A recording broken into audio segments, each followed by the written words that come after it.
Everyone, it's Emily Fox. Today's video, we are celebrating the fact that I have hit one of my challenges for the year.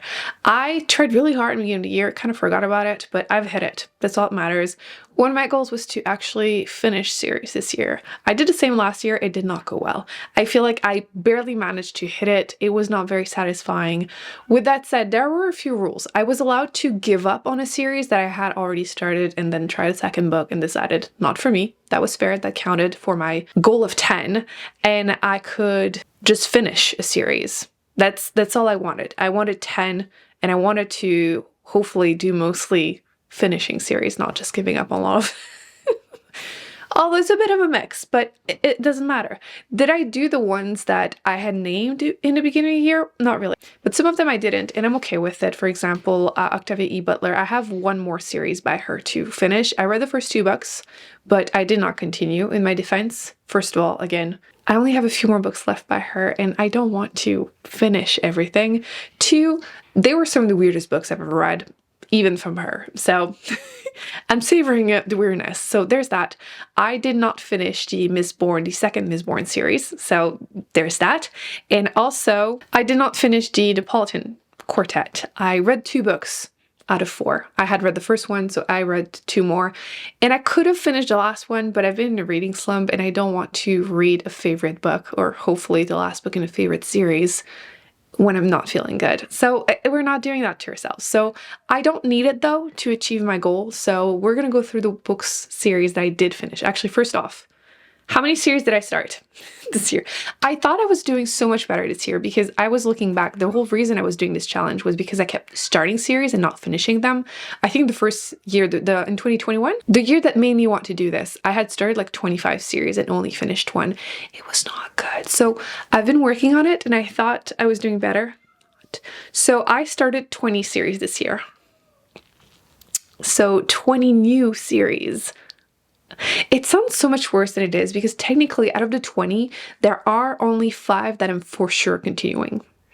So I feel like I gave a shot to a lot of different things. Some of them were on my shelf and I wanted to decide if I wanted them on there. So we've been doing a lot of cleanup this year. So only 5 out of the 20 I absolutely want to continue. Some of them I still might, but 5 that are must. So yeah. Other than that, there are 8 book series that I have read at least a second book this year and decided not for me. So almost the whole 10 right there.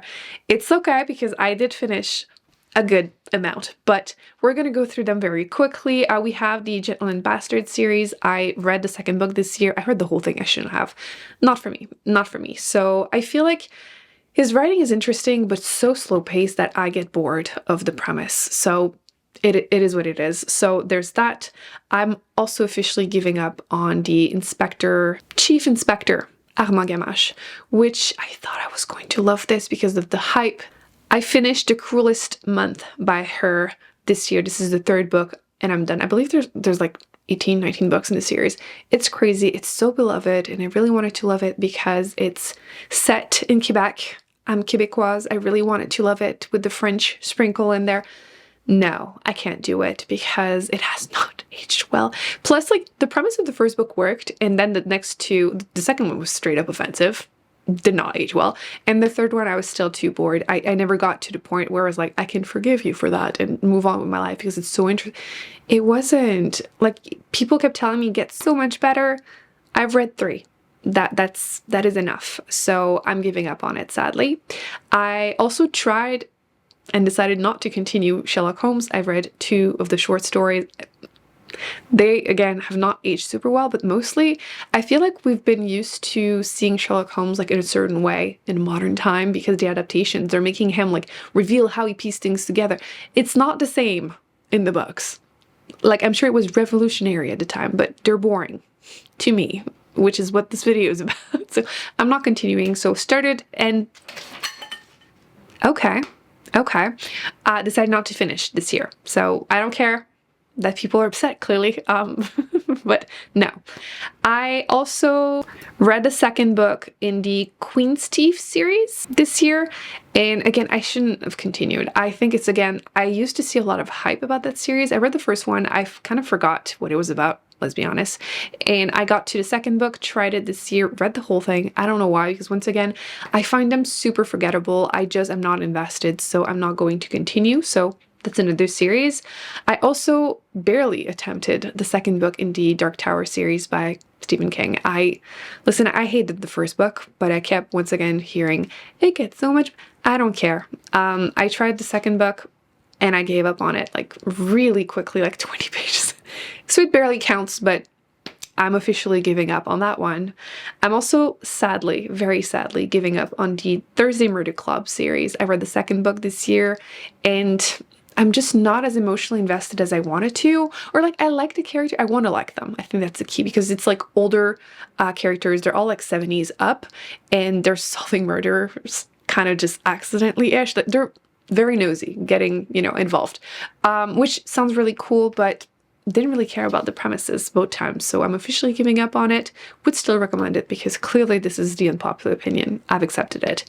And I'm most likely abandoning also the Radiant Emperor series. So I read She Who Became the Sun, which the potential, because the first part of that book would have been the easiest 5-star ever, and then I slowly lost interest, and then I tried a second book this year and didn't make it that far into it. So again, it kind of feels bad to include it in here, but I've been hesitating giving it one more shot, but from what I've heard, I don't think this is going to be for me, so I think I'm officially giving up on it. Now, the ones I've officially finished, I feel like I'm missing one.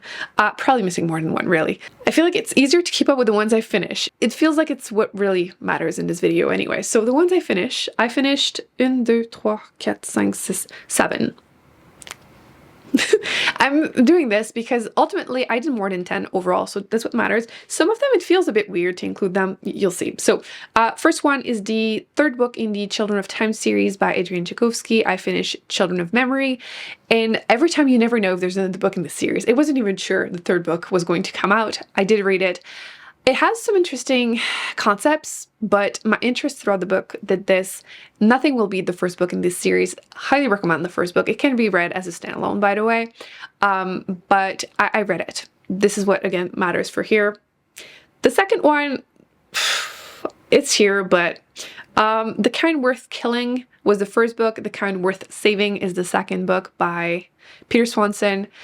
I really like the first book, or I feel like I remember it that way. I read it like, I don't want to say like 7 years ago at this point, so I'm afraid to recommend it at this point. So what if it didn't age well? What if I wasn't, you know, as picky, critical as I am today? But I remember really liking the first book. A lot of twist, really messed up. You have this main character who, two main characters that end up meeting for the first time at a bar in an airport, and the man is complaining about his wife and they basically plan her. So that's the premise, really cool. Twist, blah, blah.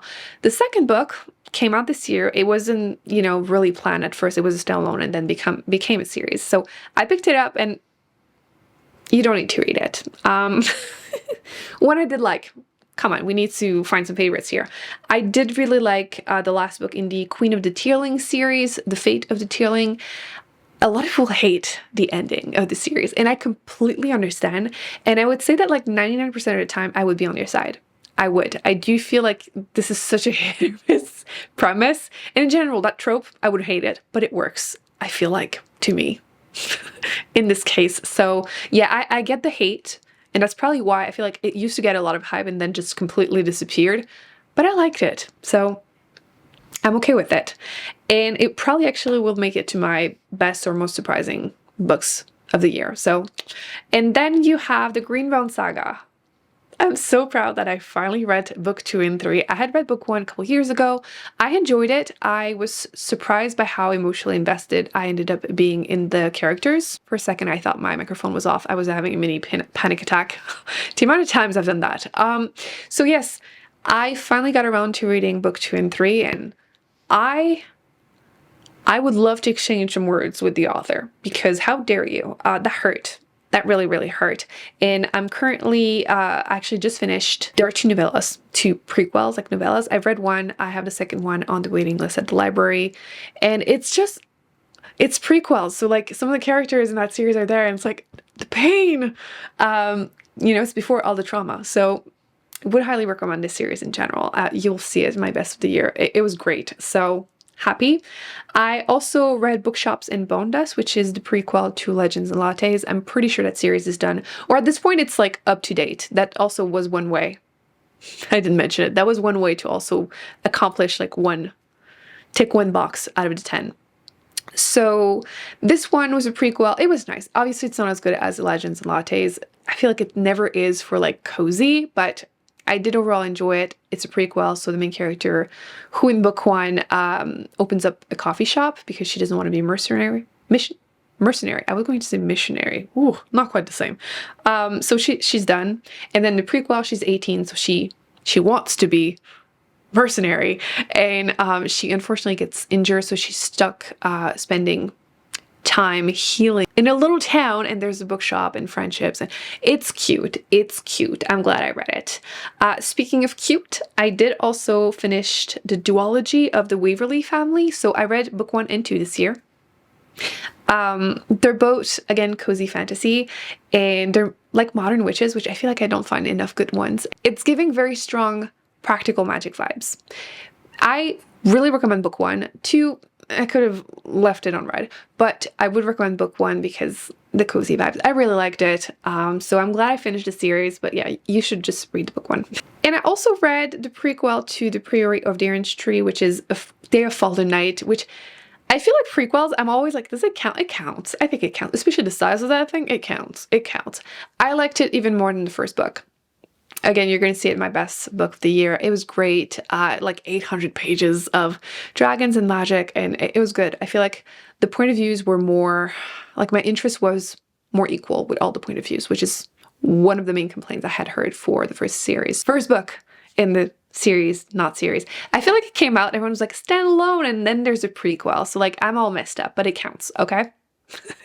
So I think these are all the like official series that I finished. So that leaves me with, how many did I say? 3, 4, 6, 7 finished series. I think it's 7 that I'm giving up on. I feel like I'm missing some, but that's more than 10. That's all that matters.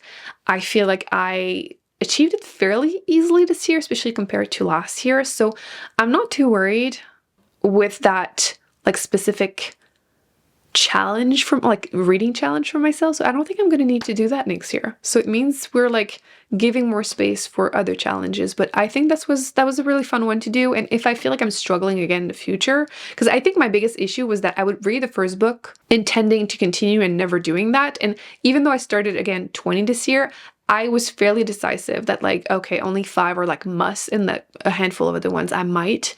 So I don't think this is really something I'm struggling with anymore. Obviously keeping the door open to coming back if need be. Same thing when I used to do my big book challenges when I was really scared of big books.